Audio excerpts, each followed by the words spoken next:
apakah setiap perbuatan baik itu boleh kita masukkan dalam bid'ah hasanah? Bolehkah kita sebelum sholat tarawih azan dan qomat dulu? Boleh? Saudara siap melakukannya nanti? Bukan hanya ngomong, lakukan nanti. Saya mau lihat dengan mata kepala saya. Karena azan dan qomat hasanah yang terbesar. Kullu bid'atin dhalalah. Setiap bid'ah itu sesat. Tidak pernah beliau memberikan pengecualian yang dengannya dapat kita pahami bahwa tidak ada bid'ah hasanah. Sebab kalau ada bid'ah hasanah, mana qawaid dan dawabitnya untuk kita tetapkan sesuatu perbuatan itu masuk ke dalam bid'ah hasanah. Adapun yang dikatakan oleh Umar bin Khattab,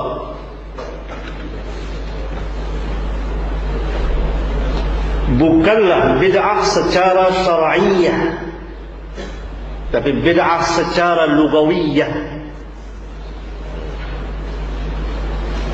Jadi kita harus bisa memahami, karena bid'ah itu bukan bahasa Indonesia, tapi bahasa Arab.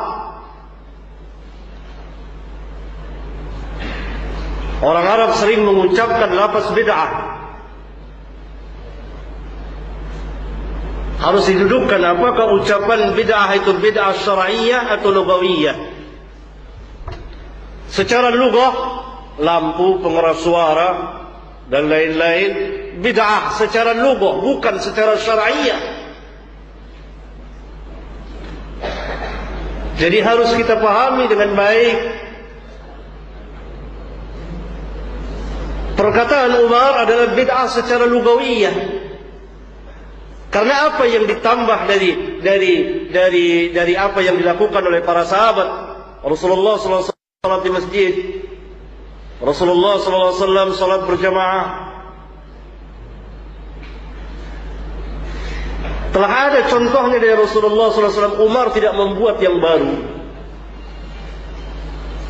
Adapun tadi dibawakan bahwa Umar memerintahkan salat 20 rakaat, langsung dari Umar itu tidak ada perkataan yang seperti itu.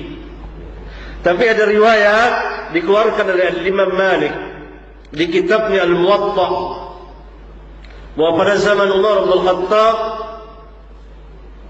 manusia salat 20 rakaat.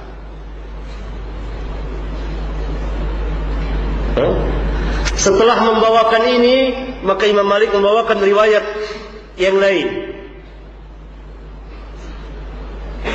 di mana Umar bin Khattab memerintahkan Ubay bin Ka'ab dan Tamim Ad-Dari untuk mengimami manusia salat 11 rakaat.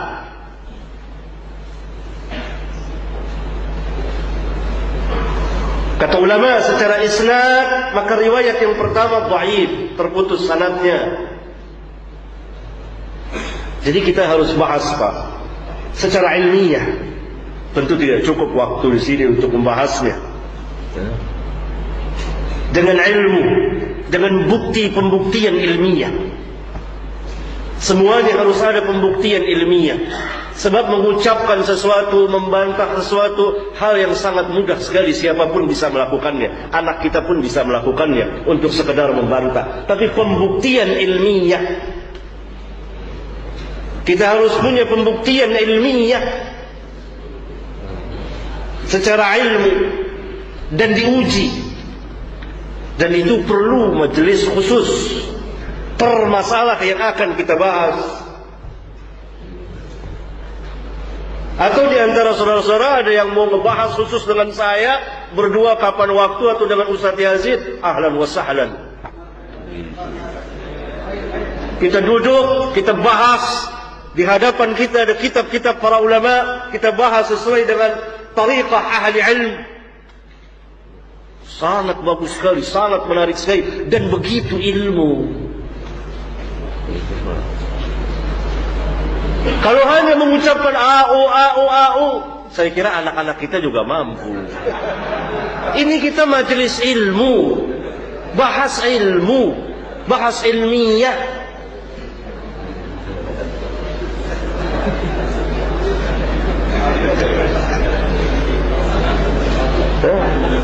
Jadi tidak lengkap, tentu kan terbatas. Saudara-saudara punya kebebasan. Saya di sini membahas, mengukakan suatu permasalahan, pembahasan, tidak berarti langsung saudara harus ikut, tidak. Bahas ilmu. Kita bebas dari asabiyah. Bebas. Tidak ada la ikraha fid din. Tapi semuanya harus pembuktian ilmiah. Dan ini sering kami lakukan.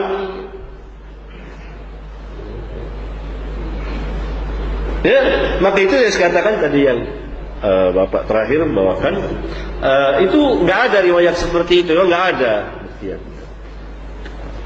Adapun salat tarawih jumlah rakaatnya ada khilaf ilmiah di antara para ulama.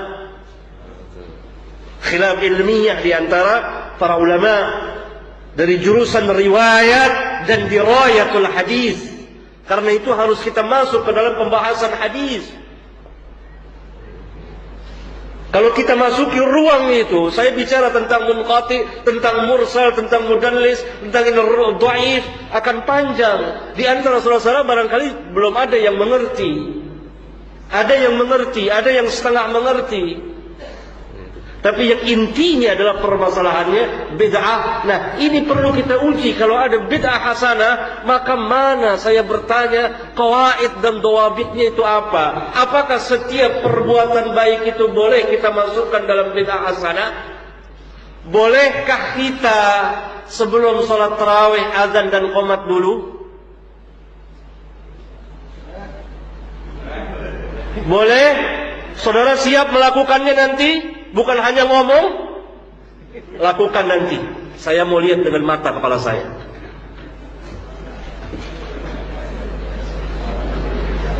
Karena azan dan qomat hasanah yang terbesar. Apakah setiap perbuatan baik itu masuk dalam bid'ah hasanah? Boleh kita masukkan dan dikatakan bid'ah hasanah? Maka itu tidak ada qawaid, tidak ada dawabit. Oleh karena itu berkatalah Al-Imam Asy-Syafi'i, man istahsana faqad syara'a. Man istahsana faqad syara'a. Ini merupakan faedah yang sangat besar. Barang siapa yang menganggap baik sesuatu perbuatan, dia telah membuat syariat baru. Ini Syafi'i yang mengatakan, bukan saya nukil. Berkata Imam Malik, man ibtada'a bid'atan hasanatan yaraha hasanatan faqad za'ama anna Muhammadan sallallahu alaihi wasallam khana ar-risalah. Li'anna Allah yaqul al-yawma akmaltu lakum dinakum. Man ibtada'a bid'atan yaraha hasanatan. Lihat, barang siapa yang membuat bid'ah dan dia menganggap bid'ah itu bid'ah hasanah, faqad za'ama anna Muhammadan khana ar-risalah. Maka sesungguhnya dia telah menuduh Muhammad sallallahu alaihi wasallam mengkhianati syariat. Mengkhianati syariat.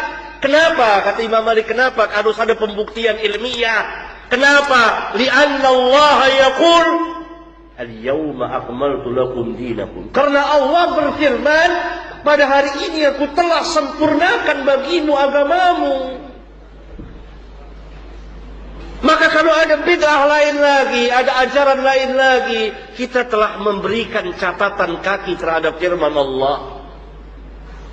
Kita buka Quran surat Al-Maidah, al-yawma akmaltu lakum dinakum. Allah katakan pada hari ini aku telah sempurnakan bagimu agamamu. Maka kita memberikan catatan, belum. Ada ini satu, ada dua, ada tiga, sampai ribuan. Ini memberikan istidrak, catatan kaki terhadap Rabbul Alamin. Ini yang berkata Imam Malik, bukan Abdul Hakim. Man ibtada'a bid'atan yaraha hasanatan faqad za'ama anna Muhammadan khana ar-risalah.